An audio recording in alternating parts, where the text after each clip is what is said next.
Welcome to the PA Books podcast. PA Books is a production of PCN, the Pennsylvania Cable Network. This program features interviews with authors of books on Pennsylvania people, history, sports, business, nature, and politics.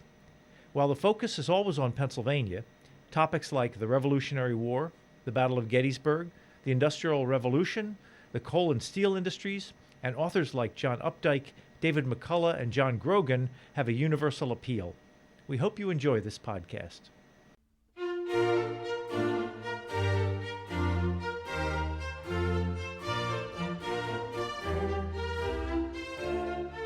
This week on PA Books, Dick Boak, author of The Martin Archives. Dick Boak, if someone buys this book, the C.F. Martin Archives, what do they get? Well, you know, it was a really fun project, and this is what we would call an ephemera book. Maybe you've seen these in the bookstores. There are pockets inside the book that are like envelopes, and you open them up. And in the pockets, there are different things. There's a couple of catalogs, one from 1929, one from 1935. There's, some letters, a letter from Gene Autry. Yeah, here's a letter from Gene Autry. And a letter from Jimmy Rogers, and just fun things. I guess about 15 or 20 different pieces of ephemera.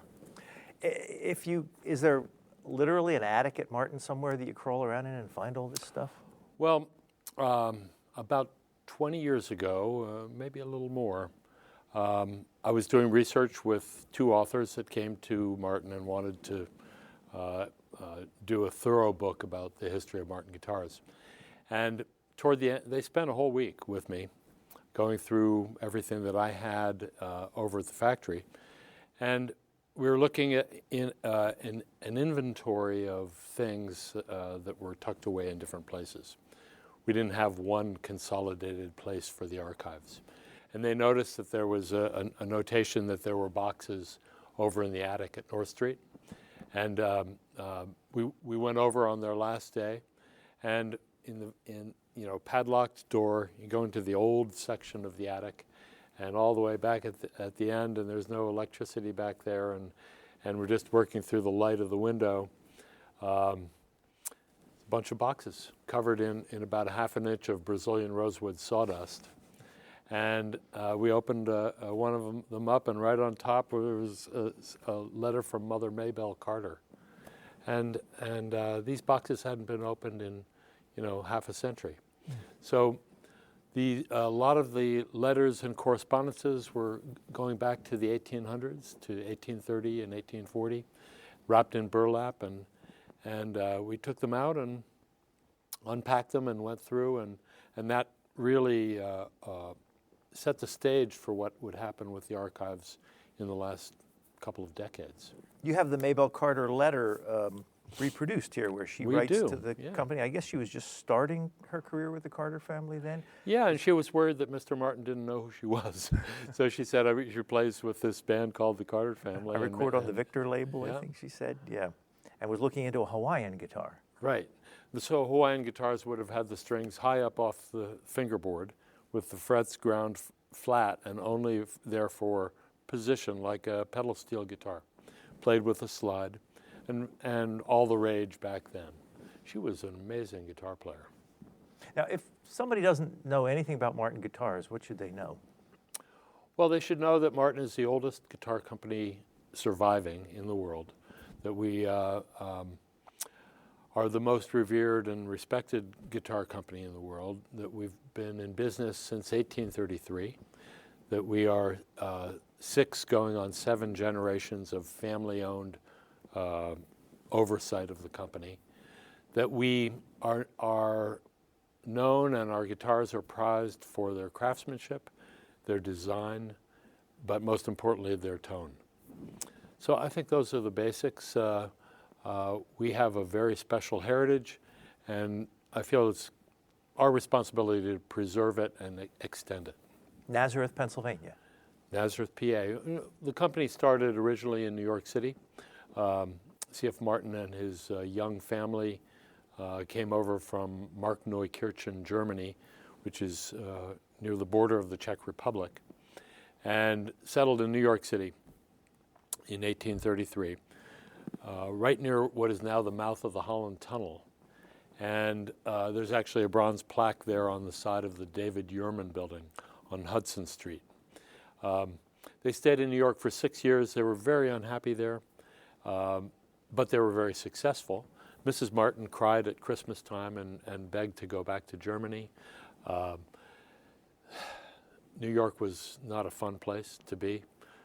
Pigs, horses, cattle running in the streets, ethnic fighting, pretty much the way New York City is today. And so instead, she came out to Nazareth, visited some friends. Nazareth was a Germanic community, a closed commune of Moravians, and she just loved the town. And she went back and read the Riot Act. CF sold his property in New York City. We wish they hadn't, because it's worth about $1 billion now. But they came out to Pennsylvania. And in Pennsylvania, instead of focusing on being a full-line music store with flutes and flugelhorns, he focused on guitar making, which was his first love, and had tremendous success and built upon that success. When he passed away, his son took over, CF Jr., and then his son, Frank Henry Martin, and then his son, CF Martin III, and then his son, Frank Herbert Martin, and then his son, CF Martin IV. And CF Martin IV has a daughter named Claire Frances Martin. That's CF Martin. And she's the 7th generation, and she's, I think, 12 years old right now. We're being very nice to her. Does she have a choice but to go into the family business? I think she does. I think she does, and we certainly hope that she does. She's going to play a part in the business regardless. If you played a Martin guitar from the 1830s, 1840s, what would it have been like? Well, these were small guitars. They were parlor guitars. And parlor guitars were typically played by women. The men were off smoking their cigars and fighting wars or doing business. And the women were expected to be cultural. They played piano, guitar, did watercolors, and entertained guests in the parlor of the home. So the guitar was popularized during this time between really 1840 and 1890, pretty much as a women's instrument, small and gut-strung, very much like the classical guitars of today. You brought along a picture, a daguerreotype that Yes. is a part of the Martin collection. Can you talk Yeah, about this is a the little oldest photograph in our collection, and it's a photograph of Dolores Degoni, Madame Degoni, and she was a very exotic guitar player from Spain. She played in kind of the Vestapol Spanish tradition style of playing. And she was very exotic and extremely popular in America. She played concerts in New York City, but then she toured from Maine all the way down to Texas. And, you know, a concert back then was not exactly Madison Square Garden. It was more a small room because the guitar couldn't be heard for more than 25 or 30 feet. And, but nonetheless, she was very popular. She came to Nazareth skeptical. She was doing a concert in Bethlehem, Pennsylvania for the Moravians. And she decided she would visit this Martin that she'd heard all about. She was playing a guitar that was made in Spain, and she was pretty confident that it was better than anything that could come from the United States. Martin, in the meantime, had made a special guitar just for her, and he handed it to her, and she played it. She was completely blown away by it and set her guitar aside and became Martin's first endorsee of the instrument. Traveled up and down the coast and extolling the virtues of this guitar. And the result was that people started to order the Degoni model, a replica really of her guitar. But the interesting thing about her guitar is that it's the very first guitar that we know of that Martin made with X braces. And Martin really invented the X brace, apparently with Madame Degoni's guitar, 1842, 1843 time period. And we've not seen any other instrument that has that type of bracing. Of course, nowadays, virtually every single acoustic guitar in the world copies Martin's X design. What does the X brace do? Well, the X brace, before X bracing, the braces were called fan bracing. There was quite a lot of them, and they formed a fan on the inside of the guitar to strengthen the top so that it wouldn't collapse. The problem was that Martin liked a bridge that had bridge pins and holes through the top. So when he drilled the holes, he was running into the braces. So what he did is he started to move the fan braces outward to get them away from the bridge. And he realized that moving them outward, he could simply extend them, get rid of all the extraneous braces, and have something that was lighter and more vibrating and better sounding. And that's what he did. And so it was popularized in the early 1800s, and especially when steel strings came in the early 1900s, the X bracing really benefited because all of the stress, all the pull, about 150, 160 pounds of pull on the top, are distributed onto the shoulders of the guitar by the X brace. How long can a guitar last? I mean, you have violins that were made in the 1650s, 1680s that are still played all the time now. Can guitars have that kind of staying power? Well, guitars are highly mobile, and they often are damaged in the amount of transit that they receive. But we have guitars that are in virtually perfect condition from the 1830s and play and sound magnificent. Oh, they're played? Oh, yeah. As a matter of fact, visitors come to the museum, and if I'm around, I have the keys right in my pocket. And we try to keep the instruments strong. The instruments really, they hate to be locked up in a glass cage. They love to be played. They're made to be played. It's almost criminal to not have them be played. So if a fairly important visitor comes, I remember John Mayer came by and can I play that one? I want to play that one. He wanted to play everything. And we've had tremendous visitors, Crosby, Stills and Nash and Willie Nelson and everybody you could imagine. We love to get the instruments out, let people see what they're like. And we're actually inspired by our own instruments. If somebody visits the Martin factory, what do they see? Well, we have really several things. The primary thing that people come for is to take the tour of the factory. And PCN has done a magnificent tour. Thank you for that. Thank you. And I get phone calls all the time from people that see it and say, hey, I saw you on TV last night. But unlike a lot of factories where the tour is kind of cooked up or not really the same as the actual manufacturing process, the Martin tour is the actual 550 employees that we have now, the succession of hundreds of steps in the crafting of a guitar. So it's a very popular tour. One of the in one of the books called Watch It Made in the USA, the tour was rated the #1 tour in the United States. And when you're finished with the tour and you've seen all the guitar making, it's usually a pretty good sales tool for us. People come off the tour wanting to own a Martin guitar, and they really understand the detail and the level of craftsmanship that goes onto the inside, the part of the guitar that you never see. After the tour, we have a gift shop that's really great. In the back of the gift shop for guitarists that want to play some serious guitars, we have about 15 instruments that you probably wouldn't find easily in a music store. Pretty high-end instruments that you can try out. In the lobby, we have what we call the bangers. We get a lot of school groups, and the kids come and they really bang on the guitars, and we've got guitars for them to play.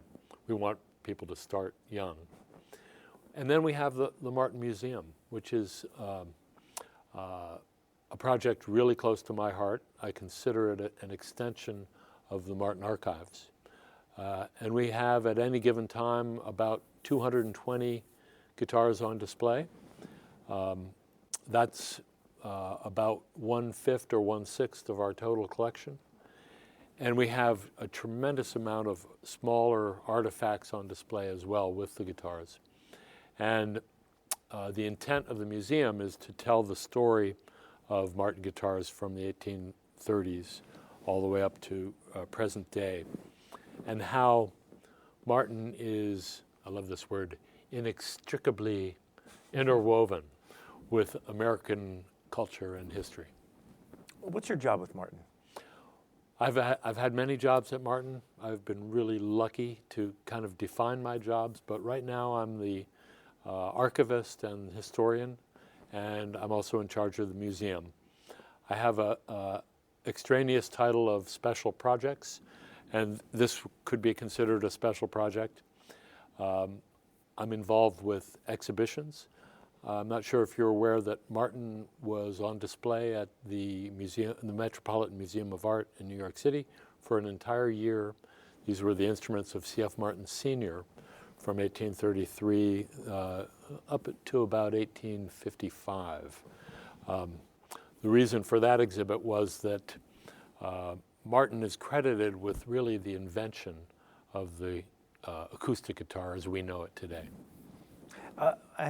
You brought along a lot of toys, and this one is a log book from the factory from 1836 through 1839. It's incredible that the Martin family saved so much. I mean, there are holes in the archives. There are certain years that we don't have a lot of records, but this beautiful log book in the elegant handwriting. I'm sure he did these entries by candlelight after a full day of work, at his little roll-top desk. Beautiful journal that records all of the transactions that he made in his store. And, this is a time period in New York City where he was selling violin strings, he was doing repairs, flugelhorns, flutes, all types of stringed instruments, including, of course, guitars, which was his real love. So he really focused on all types of music until 1839 when he came to Nazareth. Now, I imagine there were a lot of guitar makers around in the 1800s, but... Actually, no. There was almost none. Was Martin always at the top of the heap? Well, he was the first. So he was the first serious maker of guitars in the United States. There was somebody that followed about 15 years later called Ashbourne, and Ashbourne was more of a factory. Lots of employees, kind of the early industrial revolution, mass production, a very small number of models, one shape. Martin had 6 or 7 different shapes early on. So what Ashbourne did was made, because the guitar was just becoming popular, Ashbourne took advantage of a lower price, a higher production. Martin focused always on attention to detail, exquisite tone, the highest level of materials, and Ashbourne more mass production. I wanted to ask you about the people at the factory now who make the guitars. Does Martin scan the world for the best luthiers and bring them to Nazareth to build guitars?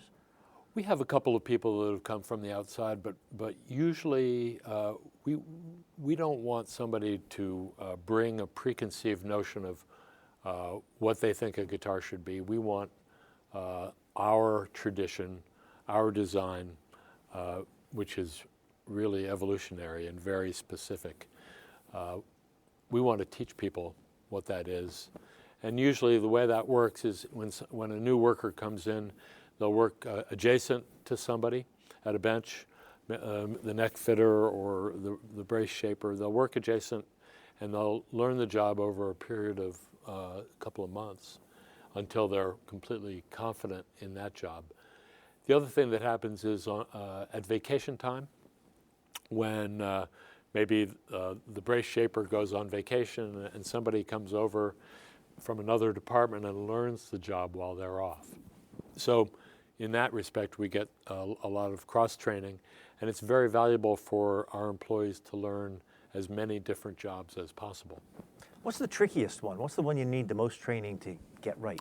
Well, I can tell you this from personal experience because I've built some really terrible guitars on my own in my own investigation of lutherie. And I have to say that bending the sides is a particular skill. It's difficult. It takes a good amount of practice. But I think the most difficult job is fitting the neck to the body in the traditional method. Martin uses a compound dovetail, which is very confusing. The reason it's confusing is if you shave material from this side, it throws the neck the opposite direction and vice versa. And you need to be able to throw the neck left and right. You need to be able to pitch it up and down, all with very complex angles that are mirrored by a male dovetail on the neck and a matching female dovetail in the body. It has to be perfect, and we're talking about measurements that really can't even be seen. It has to be perfect for the guitar to be playing perfectly. How much of the work is still done by hand? Well, surprising amount. It's not that we don't have technology. In fact, if we didn't use technology, we probably would not be competitive in the marketplace. So for the cutting out of parts, we're now using lasers to cut the parts out where in the past we used bandsaws. We have sanding machines. We don't have to do hand scraping as much as we used to. But basically the parts are cut out using very high technology, and then they're brought upstairs for hand assembly. The body gets hand assembled. Braces are carved using the chisel still. Necks come to a certain degree of completion, sometimes requiring some handwork with rasps and draw knives, the traditional tools. But mostly hand processes up until the point of lacquering. And lacquering, we use robotics, which is a real shock to the people that come to Martin and expect to see Geppetto at the workbench with a whittling knife and a log whittling the guitar. So what the robotics has enabled us to accomplish is perfect consistency with the thickness of the lacquer. Lacquer plays a very critical role in the tone of an instrument. If you spray lacquer thickly, it's going to deaden the tone of the instrument. So you want it almost as thick as a human hair when it's all done so that it doesn't interfere.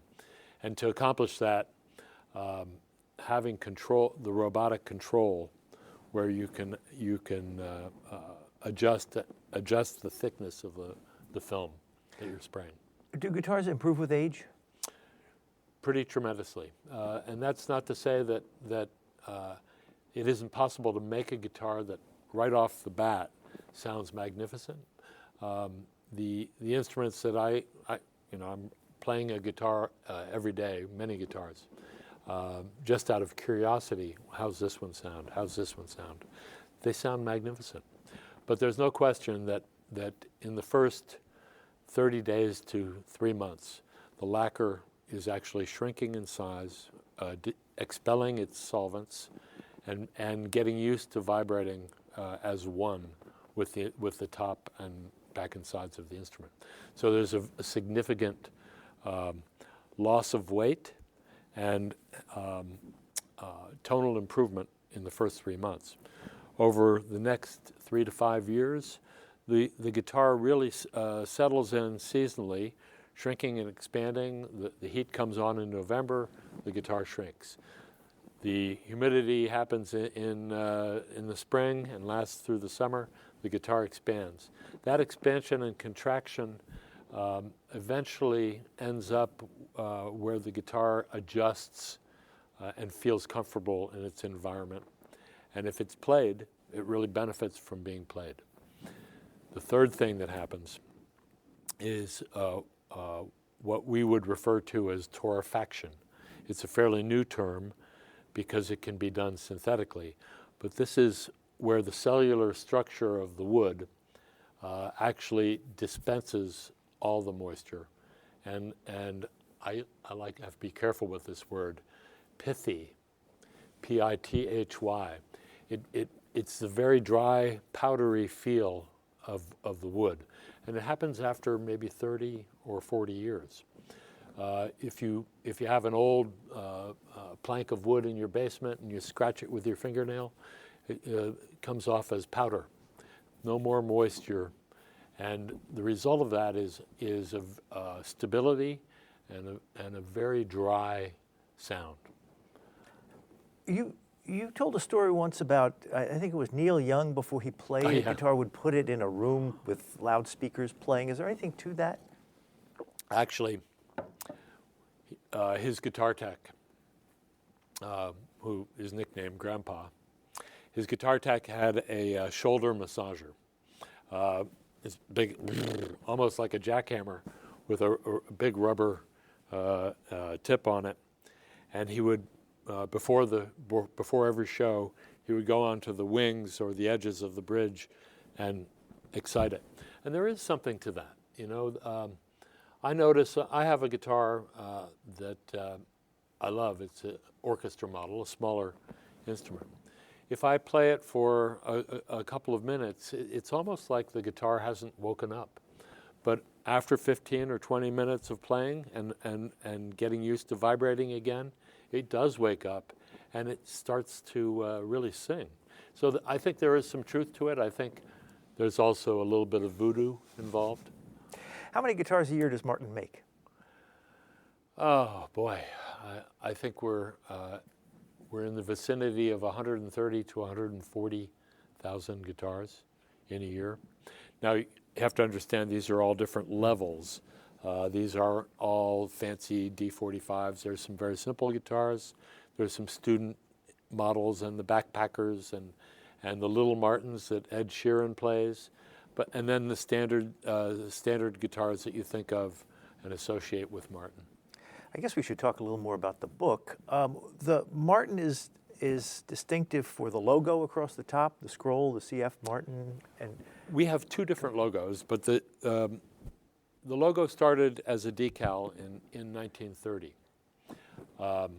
Instruments before that were simply hot branded on the back of the neck.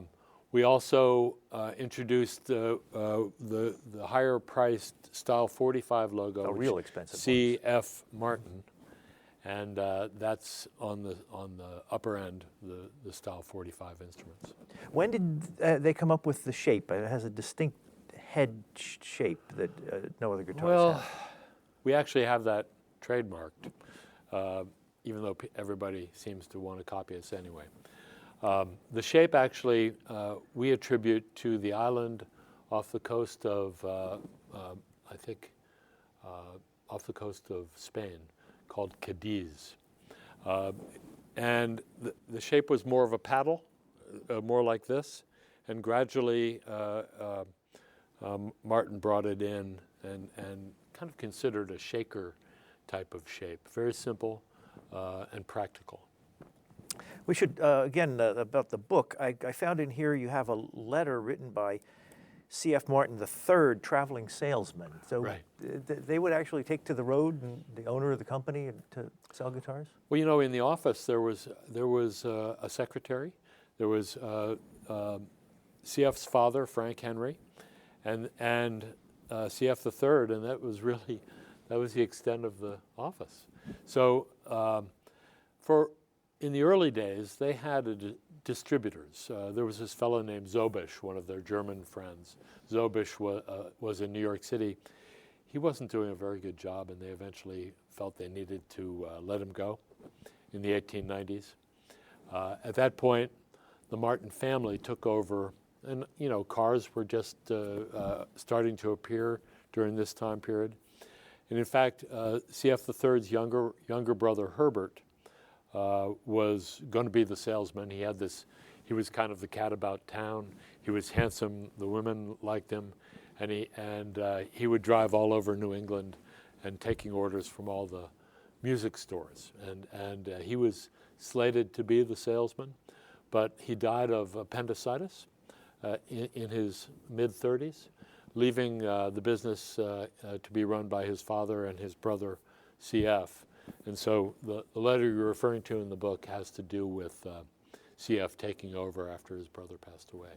How did they market them beyond that? Was it all face-to-face, or did they have catalogs? Or Well, you know, I think it's really build a better mousetrap kind of story. The guitars were so good that they developed from the onset, from as early as the Martins were in the United States, that these were not a commodity, that they had a magnificent tone, like a Stradivari violin. You can relate to that. And I think a lot of this is word of mouth from musician to musician. That guitar sounds magnificent. What is that? And so everybody seemed to want to gravitate to own one. And everybody from Jimmy Rogers and Gene Autry and Hank Williams and Elvis Presley and the Beatles and Paul Simon and you name it, Crosby, Stills and Nash, everybody has contributed to the history of Martin. According to your book, the Beatles, John Lennon and Paul McCartney took Martin D28s to India when they spent time with the Maharishi, and most of the White Album was written on Martin D28s. Actually, starting with Magical Mystery Tour, and then the White Album, Abbey Road, and Let It Be. All three albums influenced pretty heavily by the 42 songs that they wrote on their Martin guitars. These would be songs like Mother Nature's Son and Blackbird, beautiful, beautiful acoustic songs, Julia, that John Lennon wrote, beautiful acoustic songs that appeared on those albums. Well, we could probably turn to any page and you could discourse on what we came up with, but as I was picking this up to show the C.F. Martin one, this fell out. Martin String Instruments, it's a catalog from 1936. 1936. The reason that we put that in there is because this is the first catalog that Martin's Dreadnought appeared in. The Dreadnought is our flagship, our big guitar. It's a guitar that was initiated in 1916, invented by Martin, and named after a British battleship, the largest British battleship of its class. And the Dreadnought really came of age in the 1930s when microphones were just beginning to be used on stage. And, you know, those big, beautiful, the Neumanns and everything, the beautiful RCA microphones. The guitar had been really a rhythm instrument that was in the background of most orchestras. And with the microphone, the guitar came forward, center stage, and really became, it contributed to the dawn of singer-songwriting and country folk music. Well, this catalog says Martin guitars, mandolins, and ukuleles. Does Martin still make mandolins or ukuleles? We don't make mandolins anymore. It's a very specific market, and the our mandolins are very, very loud, but they're not the choppy kind of mandolin that's popular with bluegrass bands. So we stopped making mandolins several decades ago, but we still make ukuleles, and the ukulele has experienced several different kind of waves of popularity. The first being kind of the Roaring 20s. It just took off, and Hawaiian music and Hawaiian culture spread virally across the United States. And in fact, Martin made many, many more ukuleles than guitars during that time. You could buy a Martin ukulele in the 20s for about $5. They're worth about, if you bought one for $5 back then, worth several $1,000s today. After Pearl Harbor and World War II, maybe you remember Elvis Presley in Blue Hawaii and Marilyn Monroe with the ukulele, and there was a second wave because of Hawaii and Hawaii becoming a state, and a second wave of ukulele popularity. And then more recently, and I think spurred on partly by George Harrison and his love of ukuleles, as well as Jake Shimamikuro, really great ukulele player, that there's a new surge in popularity. How has Martin fared as the economy has gone up and down over the years? I mean, is it cyclical with the economy, and how did you do during the Depression? Well, we hope it isn't. But in fact, I do keep charts of sales records, and it would seem that if you look at the charts, the number of guitars made, it does fluctuate a good deal. I mean, we're talking about, the Civil War, the Spanish-American War, the World War I, the Great Depression, lots of different changes, including the disco era, and all of these things having tremendous impact upon Martin's annual successes. So it seemed to me that almost in 11-year waves, that Martin would surge in popularity and then go out of favor slightly, and then come back, and that this was repeating. But more recently, in fact, under the ownership and control of C.F. Martin IV, Chris Martin, the company just really took off, and there wasn't any fluctuation. We've seen a little bit of downturn in the marketplace recently. I think people got really distracted by the American political elections of the fall, to the extent that they stopped doing everything. Hopefully that's over, or at least part of it's over.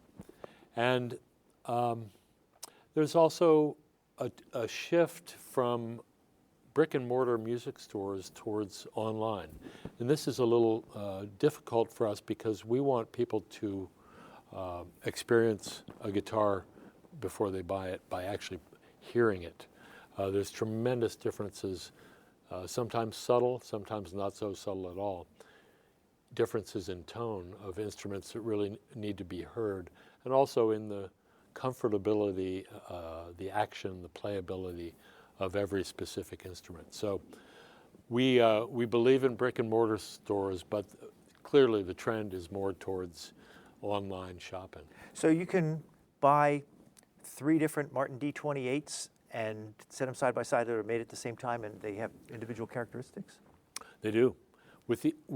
Within the confines of any specific model, and we have more than 100 different models, if you were to line up 10 D28s, you would find that they are tremendously consistent in every respect, including tone. But if you get right down to it, and you play those 10 instruments, you're going to find 6 or 7 that are very close in tone. You're going to find 1 or 2 that have kind of a shimmery treble, and you're going to find 1 or 2 that have a kind of a thick, throaty bass response. What causes the difference between them? It's the wood. Every piece of wood is different, and every piece of wood contributes a different element to the tone. Where do you get your wood?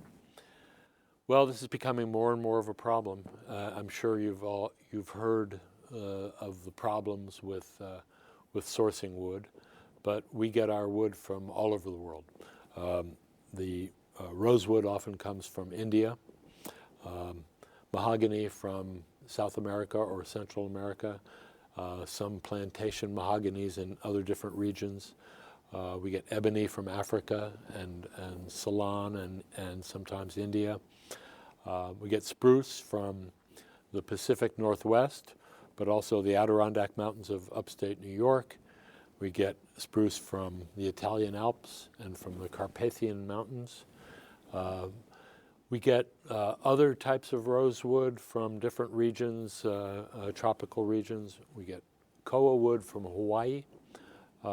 All of the woods are under a fair amount of pressure, partly from irresponsible harvesting. This is not the result of guitar making, believe me. It's more the result of furniture making or plywood construction. A lot of this problem emanates in the Asian basin with Chinese manufacturing that doesn't necessarily have to follow the same rules and regulations that we in America have to follow. So this is frustrating for us, but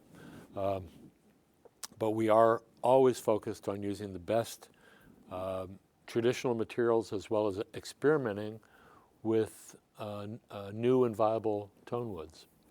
You have a little tag in the book that about elephants and about how Martin was no longer using ivory in its guitars. Yeah, ivory, it's a beautiful material, there's no question. But in this day and age, there's no excuse for the use of ivory or the use of any material that is harmful to animals or the environment. So Martin really stopped using ivory for bridges and bindings back as early as around 1911. In that basic time period, we had small pieces of ivory that were used for the fulcrum, the nut and the saddle of the guitar, up until the time of this little elephant hang tag, when Martin made a decision in the 60s to suspend ivory use. So now we're a major proponent for protecting elephants. And you have one picture in the book of Chris Martin IV holding a GT75 Martin electric guitar. Right. What's the story of Martin and electric guitars?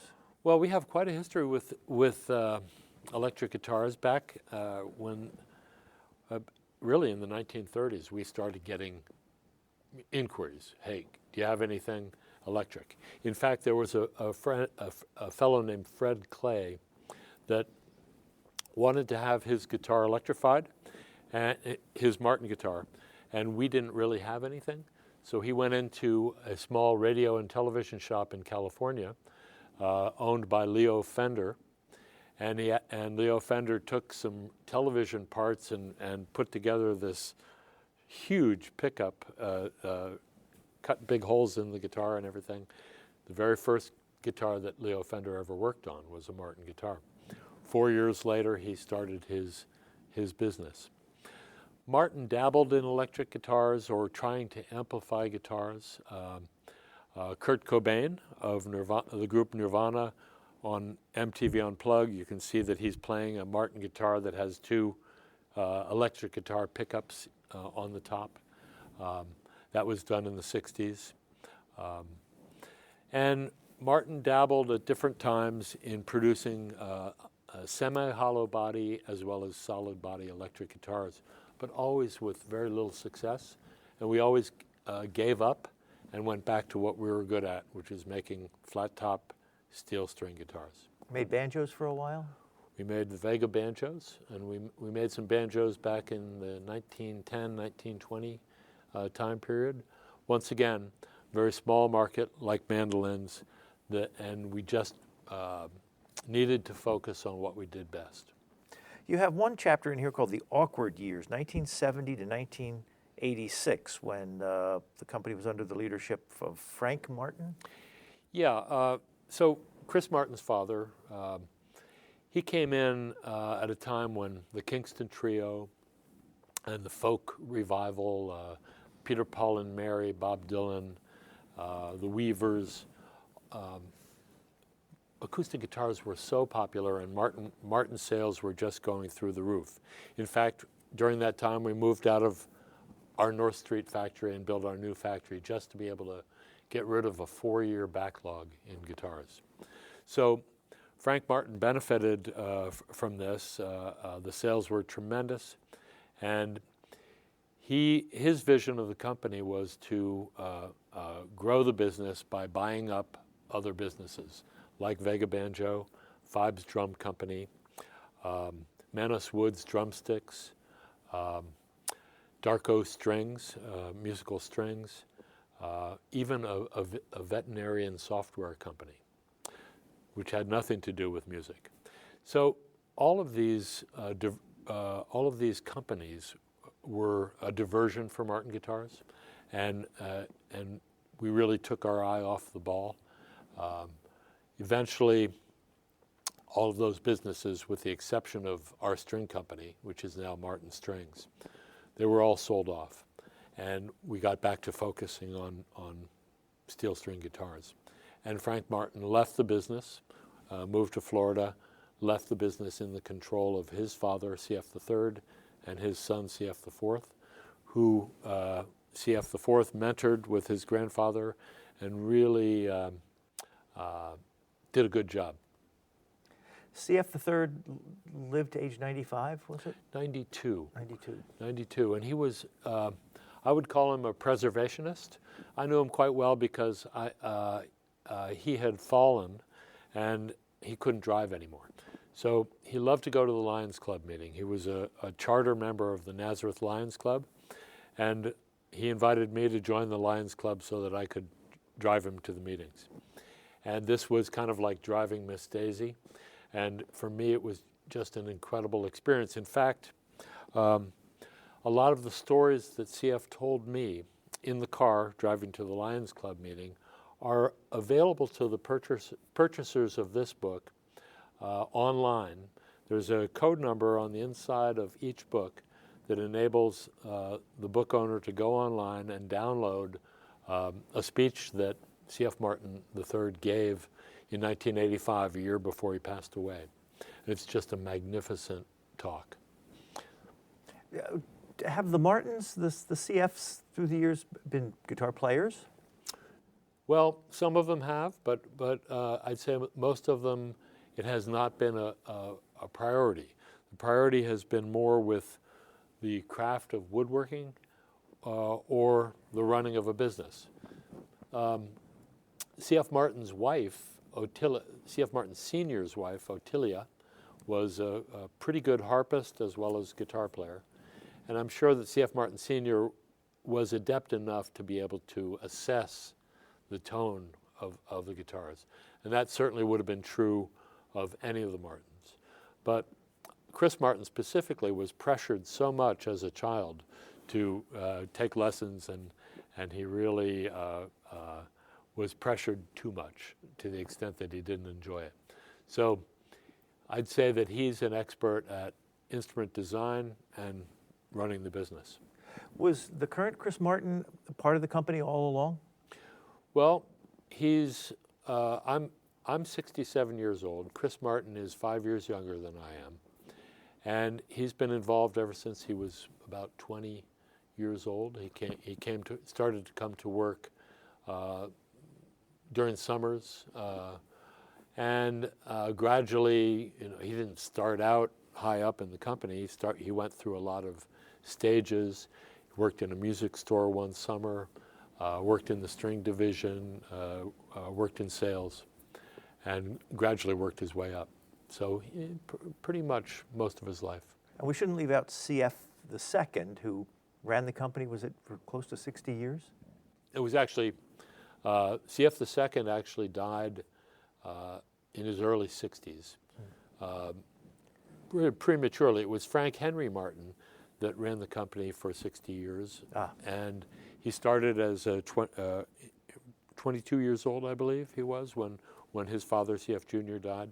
It's always a tenuous situation when there's a change in ownership or a change in generations for any company. I mean, most family businesses don't survive the first generation.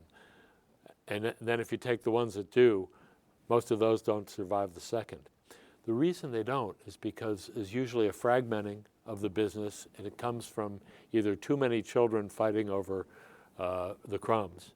But none of that seemed to happen with Martin. I mean, we've had transitional challenges, but pretty smooth in comparison to other family businesses. Was there ever a time when the company was in danger of going out of business, or the family in danger of losing control of the company?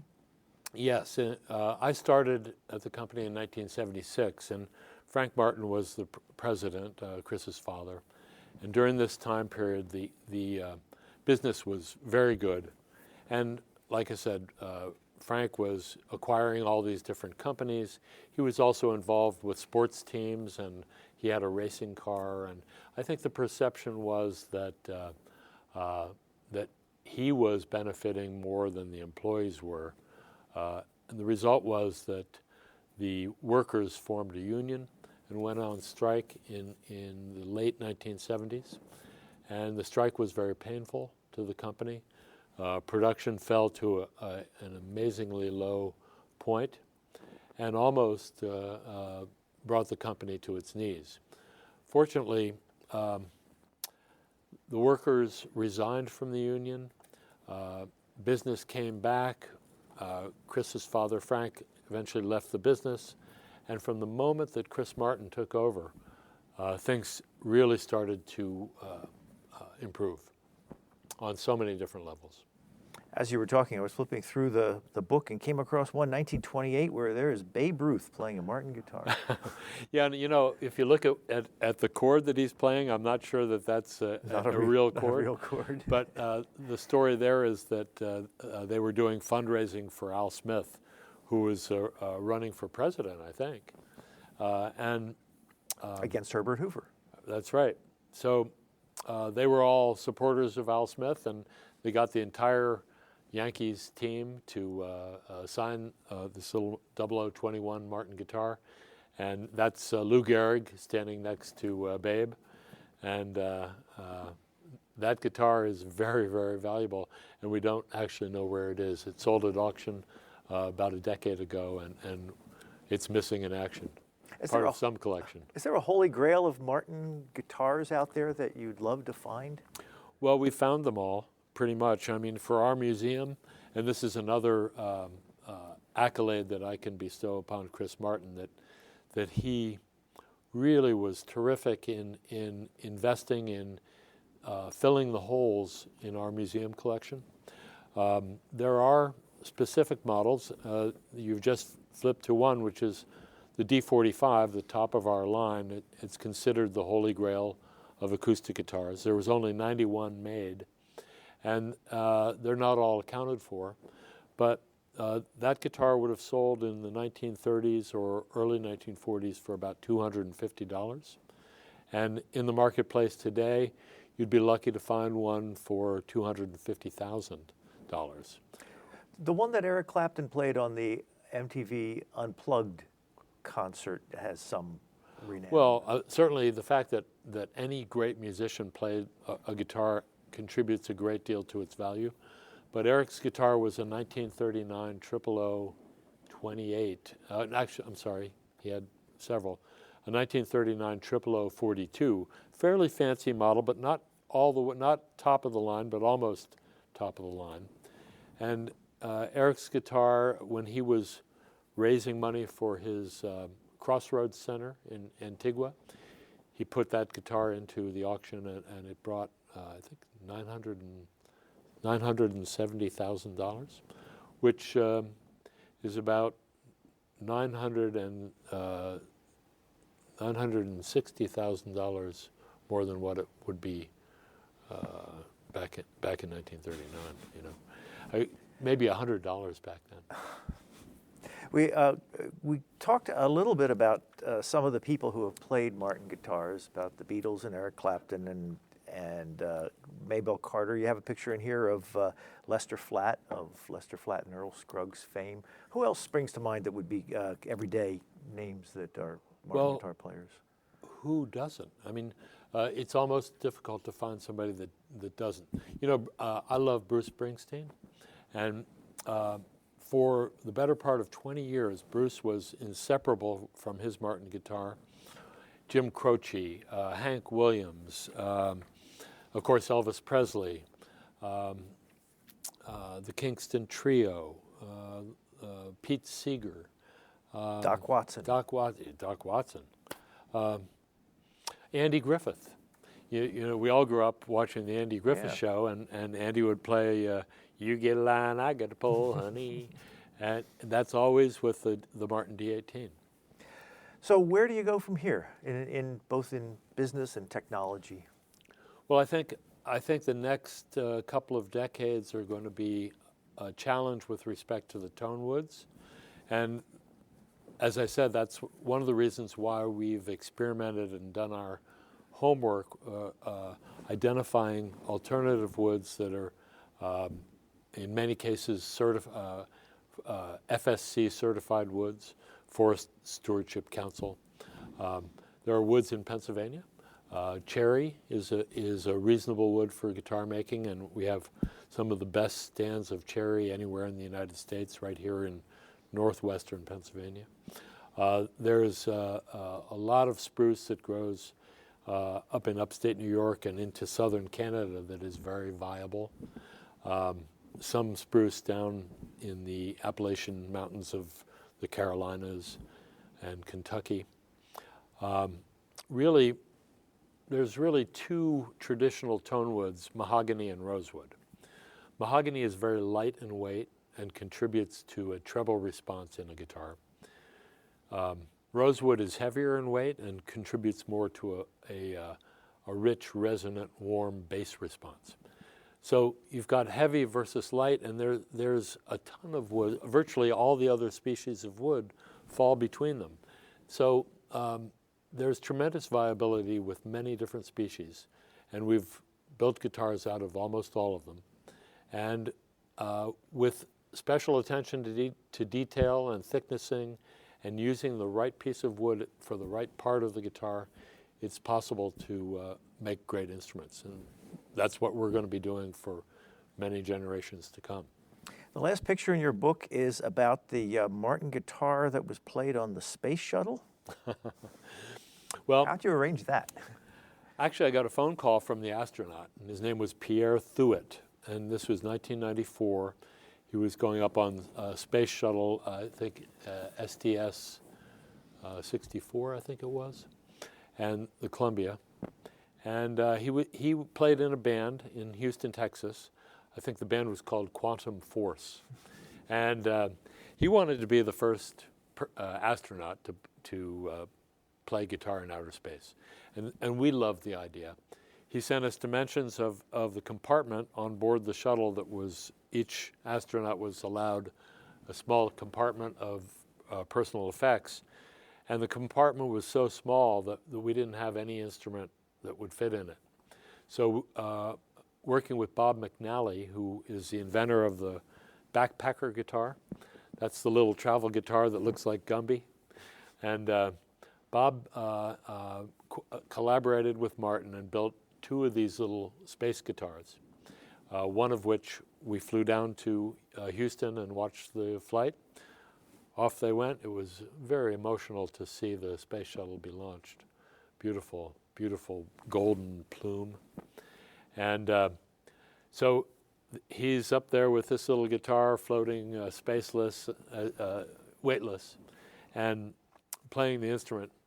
And he was on the Today Show, national TV. And so to boldly go where no guitar has gone before. I wish we could keep talking, but we are out of time. This is the cover of the book we've been talking about, The C.F. Martin Archives, a scrapbook of treasures from the world's foremost acoustic guitar maker. Dick Boak, thank you very much. Thanks. I always love coming to PCN, one of the greatest TV stations in the country, let alone Pennsylvania. Well, thank you. You've been listening to a podcast of PA Books, a production of PCN, the Pennsylvania Cable Network. We'd like to hear from you. Our email address is pabooks@pcntv.com. Like us on Facebook to learn more about PA Books.